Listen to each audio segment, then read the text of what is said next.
सलाम, नमस्ते, सत श्री अकाल। मैं हूं रज़ा और आप देख रहे हैं रज़ाग्राफी की ईरान स्पेशल रिपोर्ट। वादे के मुताबिक मैंने आपसे कहा था कि फजर के बाद, सहरी के बाद आपके सामने हम ईरान का अपडेट दिया करेंगे ताकि आपका समय बर्बाद ना हो और आपको सुबह सुबह जानकारी ईरान की मिल जाए। हज़रात, सबसे बड़ा अपडेट जो आ रहा है, मैं सिर्फ आपको बड़े बड़े अपडेट दे रहा हूँ, उनमें बड़ा अपडेट अब ये है कि ईरान को मजबूर करने के लिए अमेरिका सोच रहा है कि लिमिटेड अटैक कुछ इलाकों पर अमेरिका ईरान के हमला कर दे।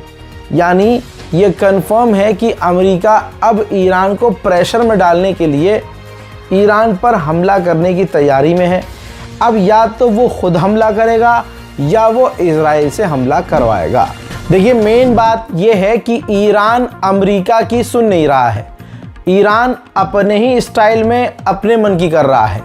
जैसे अमेरिका ईरान से कह रहा है कि अपनी प्रॉक्सीज से लिंक ख़त्म करो, अपने मिसाइल पावर को कम करो और परमाणु पर बात करो, यूरेनियम को ख़त्म करो। ऐसी कई सारी डिमांड्स जो हैं अमेरिका की हैं, लेकिन ईरान किसी मुद्दे पर बात नहीं कर रहा है। ईरान सिर्फ और सिर्फ अपने परमाणु मुद्दे पर बात कर रहा है और उस पर यह कह रहा है कि हम परमाणु बना नहीं रहे हैं, जिस वजह से अमेरिका और चिढ़ रहा है कि आखिर हमारे दूसरी बातों पर, दूसरी शर्तों पर ईरान बात क्यों नहीं कर रहा है। दोस्तों, ईरान के वाइस प्रेसिडेंट ने साफ कहा है, जो बहुत बड़ी बात है, कि हम 12 डेज वॉर से ज़्यादा प्रिपेयर हैं, ज़्यादा प्रिपेयर। अब आप लोगों के दिमाग में ये भी बात आ रही होगी, रज़ा भाई आप स्टूडियो से नहीं हैं, तो आपको क्या पता रज़ा भाई के साथ क्या क्या हो जाता है। भैया, पहला रोज़ा रखा, बड़े जोश व खरोश के साथ रखा, तबीयत हल्की फुल्की ख़राब रहती है भैया, क्योंकि कोई शेड्यूल नहीं है सोने का। अब सहरी की और उसके बाद जो है बीपी जो है खाली पेट में बढ़ने लगा। सहरी के बाद पूरा दिन बीपी बढ़ता रहा और बीपी बढ़ने की वजह से ये सर का दर्द, माइग्रेन, बॉडी में दर्द, चक्कर, बुखार, ये सब इफ्तार के टाइम तक हो गया। इफ्तार के समय कुछ खाया पिया गया नहीं, आप लोगों से भी नहीं खाया जाता होगा। अब उसके बाद हुआ ये कि बीपी और बढ़ने लगा, तो घर में जो मशीन थी बीपी की, डॉक्टर मॉर्फिन की, उससे चेक किया गया तो बीपी हाई। और कितना हाई ये देखिए भाई, 200 बीपी पहुंच गया। 200 पे भैया दिमाग की नसें फटने लगती हैं, नाक से खून आना शुरू हो जाता है। तो जब ये रात के 1 बजे का देखा मैंने कि भाई ये बीपी है, तो मुझे लगा कि अब अस्पताल में भर्ती होना चाहिए। ठीक, हम तुरंत अस्पताल गए। आपका ये भाई अस्पताल गया, ये उसका भी सबूत है। और वहाँ जाके हमने पॉइंट टू पॉइंट बात रखी, ये बीपी कंट्रोल कीजिए, रोज़ा भी रखना है और काम भी करना है। हालांकि डॉक्टर ने कहा कि जो कंडीशन है भैया, आपको एडमिट होना है। मैंने कहा एडमिट हो नहीं सकता, सुबह सुबह ईरान की अपडेट देनी है, चाहे मैं जैसे दूं मुझे अपडेट देनी है, चाहे सेटअप यहीं अस्पताल में लगाना पड़े। बहरहाल 3-4 इंजेक्शन ठोके गए, 2-4 दवाइयाँ एंड टू एंड खिलाई गई, जिसके बाद थोड़ा सा आराम हुआ और अभी जस्ट घर में आया हूँ और घर के अंदर थोड़ा बहुत सेटअप किया और आपके सामने अपडेट दे रहा हूँ। लिहाजा अपनी दुआओं में कोशिश कीजिए कि अपने इस छोटे भाई को याद रखें। हज़रात, ईरान किसी भी हालत में कमज़ोर नहीं है। ज़रा इस मंज़र को देखिए, ईरान ओमान के इलाके में अपने ड्रोन कैरियर के ज़रिए हथियार और ड्रोन भेज रहा है अमेरिका की तमाम हरकतों पर नज़र रखने के लिए। देखिए, अब ईरान भी दुश्मन पर नज़र रखने के लिए ड्रोन उड़ाना शुरू कर चुका है। उधर इजराइल ने कुछ हफ्तों के लिए रेड अलर्ट जारी कर दिया है। जी हाँ, ऐसी हवा टाइट हो चुकी है इजराइल की, क्योंकि अगर इजराइल या अमेरिका कोई भी ईरान पर हमला करते हैं तो खामनाई पहले ही कह चुके हैं कि इजराइल को बड़ा नुकसान उठाना पड़ेगा। उधर मेरे दोस्तों, इजराइल ने तैयारी कर ली है कि हम ईरान के मिसाइल प्रोग्राम को पूरी तरह से नष्ट करेंगे। जी हाँ, और कहा यह भी जा रहा है कि अमेरिका इसकी इजाज़त नेतन्याहू को दे चुका है। ईरान के हमदान के इलाके में ईरान का एक पुरानी जनरेशन का फाइटर जेट F4 क्रैश हो गया। क्रैश के साथ साथ इसमें मौजूद जो पायलट थे वो भी मारे गए हैं। ज़बरदस्ती की मुसीबत ईरान के गले इस तरह से पड़ती रहती है। उधर इराक के ग्रुप लगातार कह रहे हैं साफ साफ कि हम ईरान के लिए लड़ाई लड़ेंगे। मेरे दोस्तों, डियागो गार्सिया बरतानिया के कंट्रोल में है और वो आइलैंड है किसी और का, लेकिन कंट्रोल करता है बरतानिया। अब वहाँ पर अमेरिका के हवाई जहाज़, फाइटर जेट, टैंकर, हथियार तैनात हैं। अब भाई ब्रिटेन परेशान है और ब्रिटेन अमेरिका से कह रहा है कि आप हमारे डियागो गार्सिया के ज़मीन का इस्तेमाल ईरान पर हमला करने के लिए मत कीजिएगा, क्योंकि यह अंतर्राष्ट्रीय कानून का उल्लंघन होगा। इटली की प्रधानमंत्री मेलोनी ने कहा है कि हमें इंश्योर करना चाहिए कि ईरान परमाणु हासिल ना कर सके, उसके पास परमाणु ना हो, लेकिन दूसरी तरफ हमें डील भी करनी चाहिए और जैसे अभी हालात बने हुए हैं इससे ज़्यादा बुरे हालात मिडिल ईस्ट के ना हो, लिहाजा हमें डील भी करनी चाहिए। Ulteriormente diciamo esplosivi in una situazione che è già abbastanza fragile. Dopodiché bisogna vedere se c'è la buona volontà per farlo, ma l'Italia ha già in passato, come lei sa, dato su questo il suo sostegno, il suo contributo. Noi abbiamo anche ospitato qui in Italia presso l'ambasciata omanita 2 turni di negoziazione e siamo disponibili a farlo ancora e stiamo cercando di passare messaggi in questo senso. वहीं तुर्की के विदेश मंत्री का कहना यह है कि दोनों देश अमेरिका और ईरान इस वक्त बात भी कर रहे हैं। हमें उम्मीद है कि दोनों देश बातचीत के जरिए किसी हल पर जल्द निकलेंगे। अमेरिकी ऑफिशियल्स का कहना कुछ और है।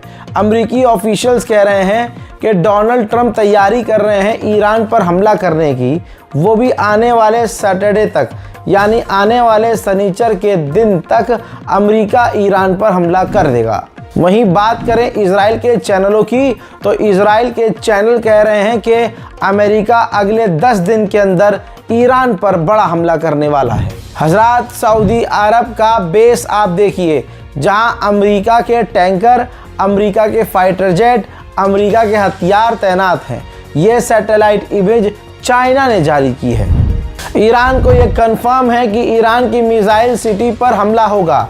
तो ज़रा इस इमेज को देखिए, ईरान अपनी मिसाइल सिटी और ईरान अपने मिसाइल वाले इलाकों के ऊपर नेट लगा रहा है, जाल बिछा रहा है, ताकि अगर ड्रोन हमला हो तो ड्रोन जाल में ही अटक जाए, सीधा उसकी मिसाइल सिटी पर जाकर ना टकरा सके।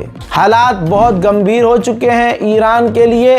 पोलैंड ने अपने लोगों से कह दिया है कि ईरान जल छोड़ दो। दोस्तों, आपको बता दूं, नहले पे दहला ये है, हवा तो अमेरिका इजराइल की इस बार खुद उल्टा ज़्यादा निकली है।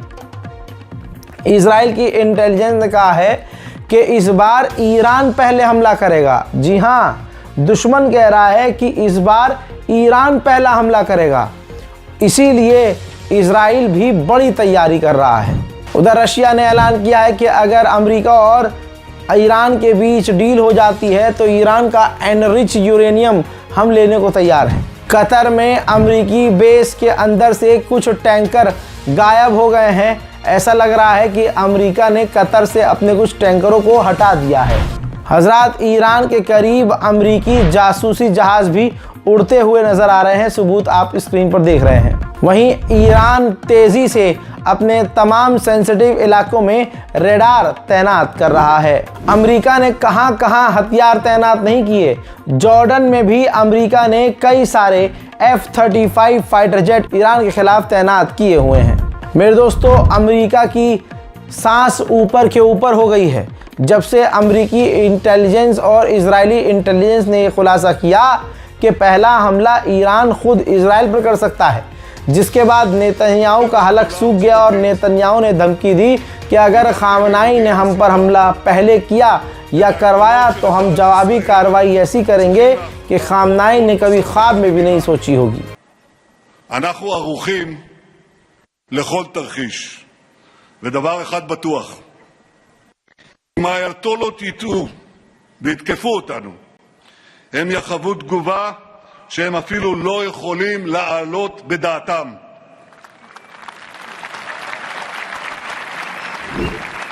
हजरात, अब आप अपनी स्क्रीन पे देखिए, एक बार फिर से दर्जनों की तादाद में अमेरिका ने फिर से मिडिल ईस्ट में अपने कई सारे टैंकर भेज दिए हैं। उधर अमेरिका का दूसरा एयरक्राफ्ट कैरियर ईरान के खिलाफ नहीं है, बल्कि वो निकला है इजराइल को बचाने के लिए। जी हाँ, अमेरिका का जो दूसरा एयरक्राफ्ट कैरियर है वो अब इजराइल की तरफ बढ़ रहा है, ताकि ईरान जब बजाए अच्छे से नेतन्याहू को या इजराइल को, तो ये अमेरिका का एयरक्राफ्ट कैरियर इजराइल को बचाए। रूस के विदेश मंत्री सरगेई लावरोव ने कहा कि जब पिछली बार ईरान के न्यूक्लियर साइट पर हमला किया तो न्यूक्लियर जो रेडिएशन है वो लीक हो सकता था, बड़ा हादसा हो सकता था। इसी वजह से मैं चाहता हूँ, रशिया चाहता है कि ईरान और अमेरिका मिलकर बातचीत करें, और ये जो दोनों के बीच टकराव हो रहा है इसकी वजह यूरोप है। इसी वजह से ईरान यूरोप में बैठकर बात नहीं करना चाहता। मेरे दोस्तों, लीजिए अब ताज़ा जानकारी ये है, 2003 में इतनी बड़ी तैयारी आखिरी बार की थी इराक के खिलाफ, जितनी बड़ी तैयारी ईरान के खिलाफ अब अमेरिका ने की है। हजरात, 20 मिडिल ईस्ट के देशों में अपने डिफेंस सिस्टम, हथियार, मिसाइल सिस्टम और फाइटर जेट और टैंकर तैनात कर दिए हैं 20 अरब देशों में। सोचिए, अमेरिकी जर्नल ने डोनाल्ड ट्रंप से मुलाकात की है। इस मुलाकात में डोनाल्ड ट्रंप को ऑप्शन दिए हैं कि हम इस तरह से ईरान के इन इलाकों पर अटैक कर सकते हैं। उधर डोनाल्ड ट्रंप ने कंफर्म किया है कि हमने ईरानियों से बात की है, हमारी बातचीत बहुत अच्छी रही है। ये बेहतर होगा कि वो हमसे डील कर लें, क्योंकि अगर उन्होंने हमसे डील नहीं की तो उनके साथ बहुत बुरा होगा। डोनाल्ड ट्रंप ने आगे ये कहा कि मैंने उनसे साफ कहा है कि आप न्यूक्लियर हासिल नहीं कर सकते। ट्रंप ने आगे कह दिया है कि मैंने बता दिया है, उनके पास 10 से 15 दिन का समय है, डील कर ले ईरान, वरना बहुत बुरा होगा। On Iran, bad things will happen if Yeah, Iran bad doesn't things, make really a bad deal. things. What will that? I'm not going to talk to you about that. Okay, can you explain though? What is the goal if there is a U.S. military Well, we're strike? going to make a deal, or we're going to get a deal one way or the other. But with a military strike, is it to wipe out their nuclear program? I'm not going to talk to you about that, but we're either going to get a deal or it's going to be unfortunate for them. And you said today 10 days. Have you given them a deadline firm to make a deal? I would think that would be enough time, 10, 15 days, pretty much maximum. दोस्तों, Russia और Iran की navy इस वक्त Iran के समुद्री इलाके में खतरनाक ड्रिल करती हुई नजर आ रही है।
IAEA के चीफ ने ईरान को वार्न किया है कि अभी ज़्यादा समय नहीं गुजरा है, कुछ नहीं बिगड़ा है, जल्द से जल्द आप अपने न्यूक्लियर साइट्स का एक्सेस हमें दे दें ताकि हम जांच कर सकें। मेरे दोस्तों, ईरान स्पेशल रिपोर्ट में फ़िलहाल के लिए इतना ही। खड़ा नहीं हुआ जा रहा है मुझसे, और बैठ के खबर पढ़ने की मेरी आदत नहीं है, कंडीशन ख़राब है और इंशाल्लाह रोज़ा भी रखना है। लिहाजा आप लोगों से गुजारिश है कि इस वीडियो को शेयर कीजिएगा, दबा के शेयर कीजिएगा, क्योंकि ईरान की इतनी डिटेल में सटीक जानकारी आपको कोई नहीं देगा। देने वाले दे रहे हैं, लेकिन मैं किसी का विरोधी नहीं हूँ, लेकिन मेरी ऑडियंस का मैं समय बर्बाद नहीं करता हूँ, कम वक्त में भरपूर खबर देता हूँ। ईरान अपडेट में अभी के लिए इतना ही। अपनी राय कमेंट में ज़रूर लिखिएगा, चैनल को सब्सक्राइब कीजिएगा, अपनी दुआओं में मुझे याद रखने की कोशिश कीजिएगा। मैं हूँ रज़ा और आप देख रहे थे रज़ाग्राफी अनस्क्रिप्टेड। जय हिंद।